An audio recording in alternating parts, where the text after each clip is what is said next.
एक वक्त का किस्सा है। एक गांव में बिट्टू नाम का लड़का मुर्गियों का गोश्त बेचा करता था। बिट्टू भाई 1 किलो चिकन दे दो, बोटी जरा छोटी छोटी रखना, आज चिकन की कढ़ाई बनानी है। ठीक है भाई, मैं भी देता हूँ। फिर वो ग्राहक मुर्गी का गोश्त लेकर वहाँ से चला जाता है। उसी गांव में मीठे नाम का लड़का अपनी बीवी और माँ बाप के साथ रहता था। ससुर जी अपने बेटे को समझाओ, कोई काम धंधा कर बेबे, मर्द कमाते हुए अच्छे लगते हैं। मेरी किस्मत ही खराब है जो मेरी किस्मत में ये बेकार इंसान लिखा हुआ था।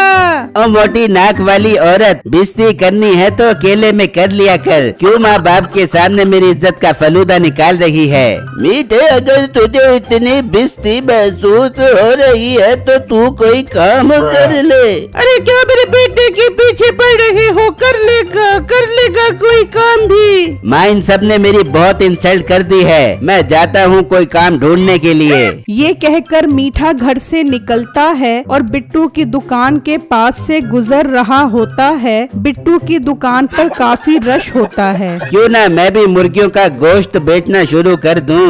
मीठा बिट्टू की दुकान पर आता है। जी मीठे भाई, आपको कितना गोश्त चाहिए? बिट्टू भाई, गोश्त तो नहीं चाहिए, मैं सोच रहा हूँ मैं भी मुर्गियों का गोश्त बेचना शुरू कर दूं। जी मीठे भाई, ये बहुत अच्छा काम है और इसमें मुनाफा भी काफी अच्छा होता है। वाह, फिर तो मैं भी कमाऊ पूत हो जाऊंगा। बिट्टू भाई, अगर आपको एतराज ना हो तो मैं भी आपकी दुकान के सामने अपनी दुकान खोल लूं। मीठे भाई, इसमें एतराज वाली क्या बात है? जो रिस्क अल्लाह ने मेरे नसीब में लिखा है वो मुझे मिलेगा और जो आपके नसीब में लिखा है वो आपको मिलेगा। बिट्टू भाई, आप मुर्गियाँ कहाँ से लेकर आते हो? बिट्टू मीठे को सारी बातें बता देता है। बिट्टू भाई, आपका बहुत बहुत शुक्रिया। अच्छा, मैं चलता हूँ। फिर मीठा वहाँ से चला जाता है और घर आकर माँ बाप और नसीबो कैंची को सारी बातें बता देता है। मीठे, कर ले ये काम शुरू कर ले, ताकि मुझे भी अपने शोहर पे फक्र हो सके कि मेरा शोहर एक कमाऊ पूत है। फिर अगला दिन होता है। मीठा साइकिल उठाकर घर से निकलता है और मुर्गियों वाले फार्म पर आ जाता है।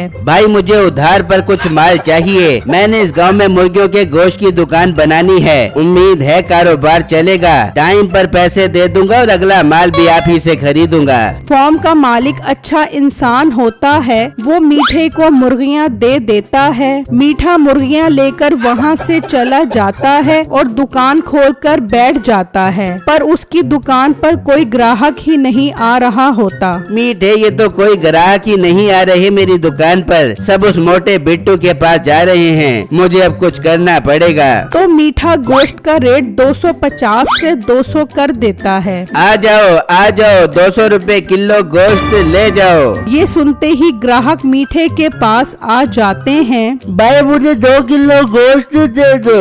भाई, मुझे 1 किलो गोश्त दे दो। भाई, मुझे 5 किलो गोश्त दे दो। ये सब देखकर बिट्टू हैरान रह जाता है। सब ग्राहक मीठे से गोश्त ले जाते हैं। बिट्टू गुस्से में मीठे के पास आता है। मीठे भाई, ये तो आपकी बहुत बुरी हरकत है, आप ऐसा करके मेरे ग्राहक खराब कर रहे हो। ओ मोटे पेट वाले गेंडे, ये कारोबार चलाने का तरीका है। अब तुझे ये तरीका नहीं आता तो इसमें मेरा क्या कसूर है? मीठे भाई, आप बहुत बुरे इंसान हो। मैंने आपके साथ नेकी की और आप मुझे ये सिला दे रहे हो। मोटे, मुझे ज्यादा इमोशनल मत कर। चल शाबाश मेरा पुत्र, यहाँ से निकल। बिट्टू उदास होकर वहाँ से चला जाता है और अपनी बीवी को सारी बातें बताता है। बिट्टू जी, ये तो मीठे भाई की बहुत बुरी हरकत है। बिट्टू, आप भी एक काम करो, मुर्गी का रेट कम कर दो। बेगम, अगर मैं रेट कम करूँगा तो मुझे फायदे की बजाय नुकसान हो जाएगा। बिट्टू, फिर हम क्या करेंगे? बेगम, मैंने सब अल्लाह पर छोड़ दिया है। मुझे अल्लाह से उम्मीद है वो मेरे लिए बेहतर ही करेगा। फिर अगला दिन होता है। उसी गांव में ठाकुर रहता था। उसने काफी सारी गाय पाली हुई थी। मुंशी, एक काम कर, आज घर पर मेहमानों ने आना है, तू बाजार जाओ 10 किलो मुर्गी का गोश्त लेकर लिया और हाँ, जहाँ से भी सस्ता गोश्त मिले वहीं से खरीदी। अच्छा ठाकुर साहब, मैं भी जाता हूँ और सस्ता गोश्त ही खरीद कर लेकर आऊँगा। फिर मुंशी बाजार आता है तो देखता है बिट्टू 250 और मीठा 200 रुपए किलो गोश्त बेच रहा होता है। तो मुंशी मीठे के पास आता है। भाई साहब, ठाकुर साहब ने 10 किलो गोश्त मंगवाया है। वाह, ये तो मेरे लिए बहुत फख्र की बात है कि ठाकुर साहब के यहाँ गोश्त मेरी दुकान से जाएगा। मुंशी साहब, आप एक काम करो, आप जाओ, मैं गोश्त लेकर खुद ही ठाकुर साहब की खिदमत में हाजिर हो जाऊंगा। फिर मुंशी वहाँ से चला जाता है और ठाकुर के पास आ जाता है। क्या हुआ मुंशी, तू गोश्त लेकर नहीं आया? ठाकुर साहब, वो गोश्त वाला तो आपका बहुत बड़ा फैन निकला। कहता है मैं खुद गोश्त लेकर ठाकुर साहब की खिदमत में हाजिर हो जाऊंगा। ठीक है मुंशी, तू एक काम कर, तू गायों को चारा डाल दे। मुंशी गायों को चारा डालने जाता है, तभी मीठा भी वहाँ आ जाता है और ठाकुर की मोटी मोटी गाय देखकर हैरान हो जाता है। वाह ठाकुर साहब, आपकी गाय तो बहुत मोटी मोटी हैं। काश मेरी मुर्गियाँ भी इतनी मोटी मोटी होती तो मैं खूब मुनाफा कमाता। लड़के, तू मेरा फैन है, इसलिए मैं तुझे एक राज की बात बताता हूँ जिससे तेरी मुर्गियाँ भी मोटी मोटी और लंबी लंबी हो जाएंगी। ठाकुर साहब, फिर वो राज मुझे बता दो ताकि मैं भी मुर्गियाँ मोटी मोटी और लंबी लंबी करके बेचकर खूब मुनाफा कमा सकूं। फिर ठाकुर मीठे को अंदर ले आता है जहाँ काफी सारी दवाइयाँ पड़ी होती हैं। ये है वो राज, अगर तू ये दवा अपनी मुर्गियों को खिला दे तो फिर देखी इस दवा का कमाल। ठाकुर साहब, एक डब्बा मुझे गिफ्ट कर दो इस दवाई का। ठीक है, मैं एक डब्बा तुझे गिफ्ट कर देता हूँ, लेकिन अगली दफा ये डब्बा मैं तुझे 5000 का दूंगा।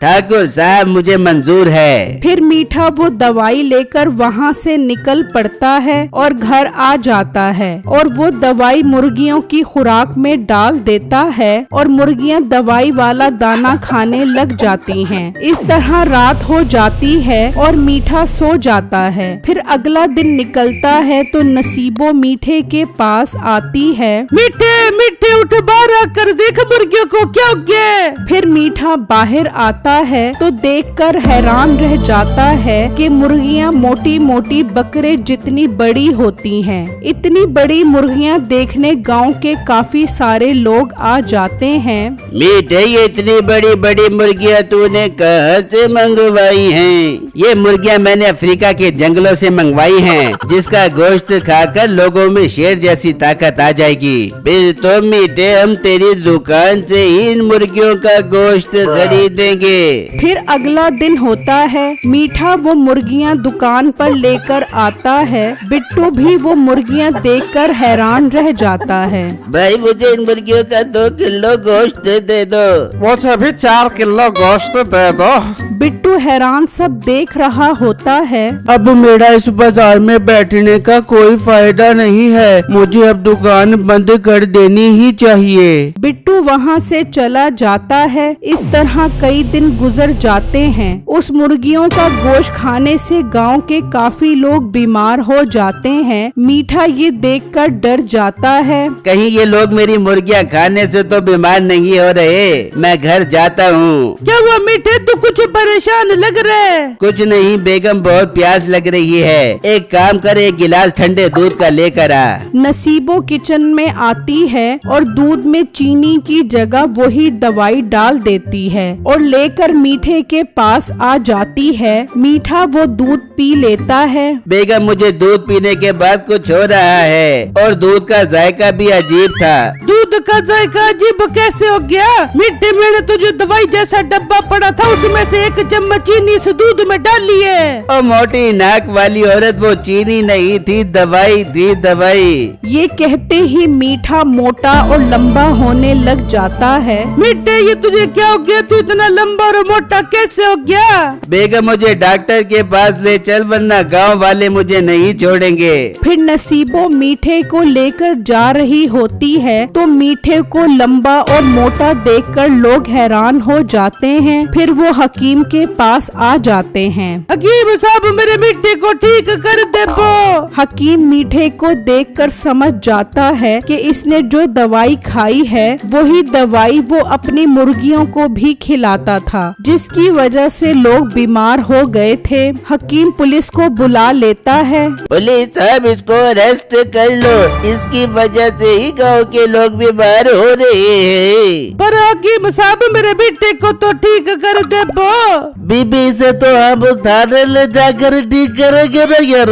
फिर वो मीठे को थाने में बंद कर देते हैं। बेगम मैं लुट गया, मैं बर्बाद हो गया, मेरी लालच ने मेरा ये हाल कर दिया।